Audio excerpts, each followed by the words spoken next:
आचार्य जी, आप अब आए हैं। सब कुछ खत्म हो गया। आपको कितने फोन किए, आपके शिष्यों से कहलवाया, लेकिन आप अब आए हैं जब मेरे पति की लाश मेरी आंखों के सामने पड़ी है। कुमुद आचार्य श्रीधर से बिलखते हुए कह रही थी। आचार्य श्रीधर ने भी कुमुद के पति की लाश की आंखें बंद करते हुए कहा, भगवान योगेश की आत्मा को शांति दे। इतना कहकर आचार्य श्रीधर ने जब योगेश की लाश को गौर से देखा तो उनकी भी हालत एक पल के लिए पस्त हो गई थी। योगेश का बदन जगह जगह से छिला हुआ था। इस पर भी उसके चेहरे पर खूब सारे चाकू के निशान थे और एक खंजर उसकी छाती में भी गड़ा हुआ था। हाथ के नाखूनों में मांस के टुकड़े लगे हुए थे और पैर की उंगलियां भी कटी हुई थीं।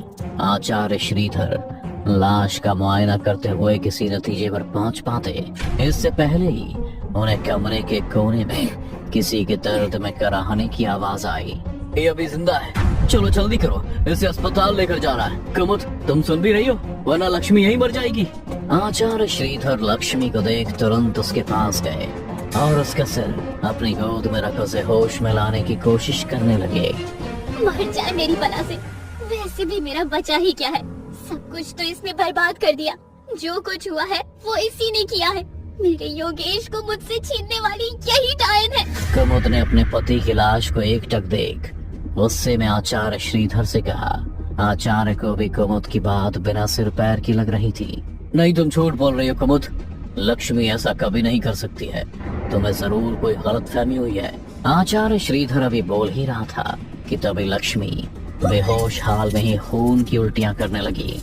उसकी बेहोश आंखों से ही खून गिर रहा था।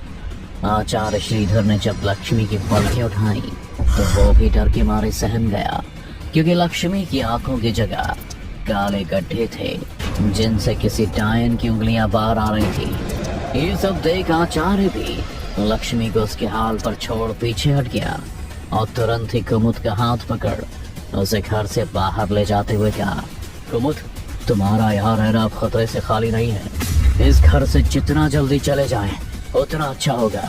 इस पर कुमुद ने आचार्य श्रीधर से अपना हाथ छुड़ाते हुए कहा, आचार्य, आप जितना आसान ये सब सोच रहे हैं, ये उतना ही मुश्किल है। मैं और मेरे पति पिछले 7 घंटों से इनसे लड़ रहे हैं। उसी में मेरे घर का ये हाल हुआ है। जो मेरी जान पर बनाई तो मेरे पति ने मुझे बचाने के लिए अपनी जान कुर्बान कर दी। आप यकीन मानो आचार्य श्रीधर, अगर आप दरवाजे तक गए तो लक्ष्मी जाग जाएगी। कुमुद से लक्ष्मी का जिक्र सुनकर आचार्य श्रीधर ने जब लक्ष्मी को देखा तो अभी भी खून की उल्टियां कर रही थी। वो ये मारी गेम है, ये जो खुद अपनी आखिरी सांसें गिन रही है। अब जल्दी मेरे साथ घर से बाहर चलो, फिर पुलिस के पास जाकर उन्हें सब सच बता देंगे।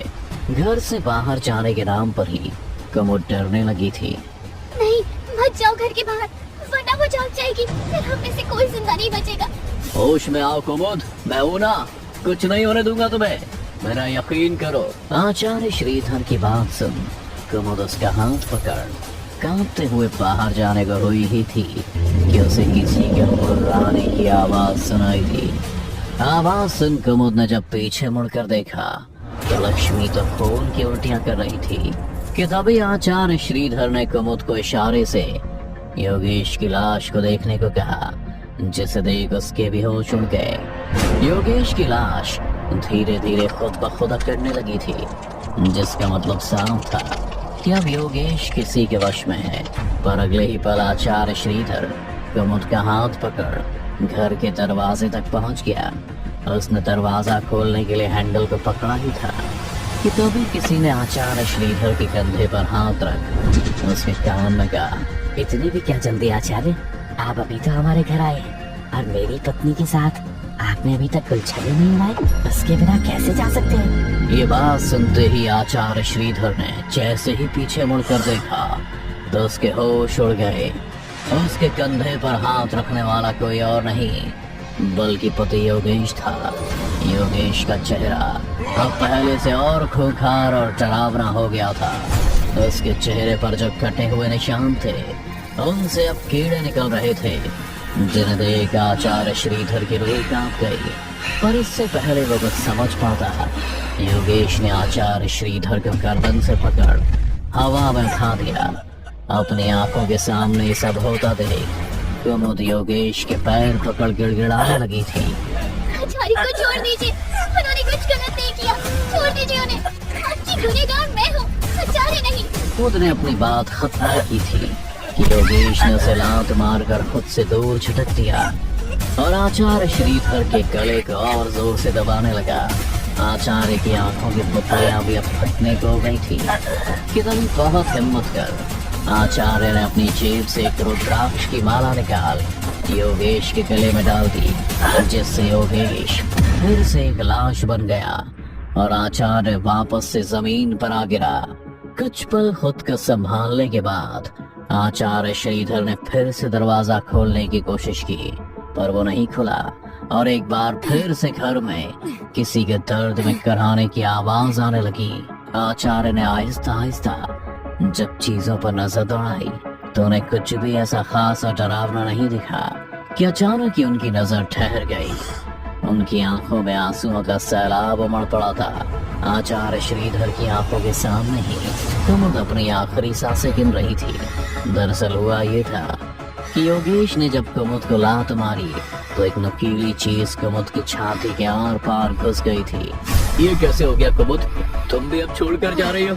आचार्य श्रीधर कुमुद के पास बैठ अपना दुख मना रहा था, पर कुमुद के चेहरे पर सुकून वाली मुस्कान थी। वो कहते हैं ना श्रीधर, जिनका मिलना नसीब में नहीं होता उन्हें मोहब्बत कमाल की होती। किसे पता था मेरे जाने के बाद तुम ब्रह्मचार्य जीवन अपना लोगे, मेरे श्रीधर से आचार्य श्रीधर हो जाओगे। पर देखो, शायद हम लोग सच्चे थे, हमारा प्यार सच्चा था, इसलिए तो मरते वक्त मैं तुम्हारा चेहरा देख पा रही हूँ। हमने कुछ गलत नहीं किया है और मैं तुम्हें कुछ नहीं होने दूंगा कुमुद। हम अभी अस्पताल जाएंगे। नहीं श्रीधर, मुझे पता है मेरा आखिरी समय आ गया। एक प्रेमिका होने का फर्ज तो मैं सही से नहीं निभा पाई, तो एक पत्नी का फर्ज मैं निभाना चाहती हूँ। मुझे जाने दो श्रीधर, मैं थक गई हूँ प्यार को ढूंढते ढूंढते। पर तुम अभी जिंदा हो और जिंदा बच भी सकते हो। बस उस टाइम के होश में आने से पहले ही उसका गला घोटकर उसे जान से मार दो। ये क्या बकवास कर रही हो तुम? वो कोई टायर नहीं है, लक्ष्मी है, वो मरी नहीं है, जिंदा है कुमुद। और मैं कोई कातिल नहीं हूँ तुम्हारी तरह। मैं लक्ष्मी को अस्पताल लेकर ही जाऊंगा। अपने प्रेमी से खुद को कातिल कहते सुन कुमुद मुस्कुराने लगी थी। शायद अब उसे अपनी गलतियों का एहसास होने लगा था। सही कहा तुमने श्रीधर, मैं एक कातिल हूँ। मैंने तुम्हारे प्यार का कत्ल किया, तुम्हें अकेला छोड़ दिया और फिर उस बेचारी लक्ष्मी का। इसकी वजह से आज तुम्हें ये दिन देखना पड़ा है। नहीं कुमुद, लक्ष्मी जिंदा है। तुमने जिसको मारा था वो अलक्ष्मी थी, लक्ष्मी नहीं। और ये सब तुमने मुझे खुद बताया था। नहीं श्रीधर, ये खेल तो किस्मत ने खेला है मेरे साथ। तुम्हें छोड़ने के बाद मैंने एक अमीर लड़के से शादी कर ली थी। सोचा था जीवन में कोई सुख मिले ना मिले, कम से कम बुढ़ापा तो सुख शांति से कटेगा। पर नहीं, योगेश कभी मुझे बच्चा नहीं दे पाया। अमेरिका में भी इलाज करवा लिया मगर कोई सुधार नहीं। फिर थक कर हमने 10 साल की 2 जुड़वा लड़कियों को गोद ले लिया, लक्ष्मी और अलक्ष्मी। पर दोनों के घर आते ही योगेश का बिजनेस डूबने लगा। बहुत झाड़ फूक करवाई, बड़े बड़े आचार्य और एस्ट्रोलॉजिस्ट को भी दिखाया। सबका यही कहना था कि अलक्ष्मी अशुभ है। जिस तरह लक्ष्मी सुख और धन की देवी है, उसी तरह अलक्ष्मी दरिद्रता और गरीबी का प्रतीक है। और जब तक हमारे साथ है हमारा बिजनेस डूबता रहेगा। पर हम किसी को घर से नहीं निकाल सकते थे, ना ही कहीं और भेज सकते थे। इसलिए मैंने और योगेश ने एक प्लान बनाया। हम 1 महीने के लिए लंदन जाएंगे हनीमून के लिए। पर जाने से पहले अलक्ष्मी को बंगले के तहखाने में बंद कर देंगे, जहाँ वो भूख प्यास से अपने आप ही मर जाएगी। और हुआ भी ऐसा ही। हम जब वापस आए तो लाश के सड़ने की वजह से पूरा बंगला बदबू मार रहा था। हमको लगा हमारी सारी मुसीबतें अपने आप ही हल हो गई। उसे पता था हमने तो शैतान के घर जाकर उसे न्योता दिया है। वो भी अपनी बर्बादी का। अगले कुछ महीनों में हम लोग रास्ते पर आ गए, सब कुछ बिक गया। बेसहारा ही हम जब दर-दर भटक रहे थे, तब हमें किसी ने एक आश्रम का पता दिया। जब पहुंचे तो पता चला कि उस आश्रम के आचार्य तुम हो। तब एक पल को लगा कि वापस चली जाऊं तुम्हारे पास और माफी मांग लूं तुमसे, पर मेरी सोच ही इतनी गहरी हो गई थी, मेरे इरादे कमजोर पड़ गए और मैं बस सोच कर ही रह गई। इतना सब जानने के बाद श्रीधर ने कुमुद से बस इतना पूछा, तुम किसी शैतान का जिक्र कर रही थी, कौन है वो? श्रीधर, मैंने जिसे अलक्ष्मी समझकर तहखाने में बंद किया था, वो लक्ष्मी थी और ये चाल अलक्ष्मी ने खुद चली थी। शायद उसे पता चल गया था कि हम उसे यहीं मरने के लिए छोड़कर जाने वाले, इसलिए अलक्ष्मी ने चाल चल लक्ष्मी को अपनी जगह तहखाने में बंद करवा दिया। वो बेचारी तड़प तड़प कर मर गई। तुम्हारे सामने जो लड़की खून की उल्टियां कर रही है, वो लक्ष्मी नहीं बल्कि अलक्ष्मी है, जिसके कब्जे में लक्ष्मी की भी आत्मा है और मेरे पति योगेश की भी।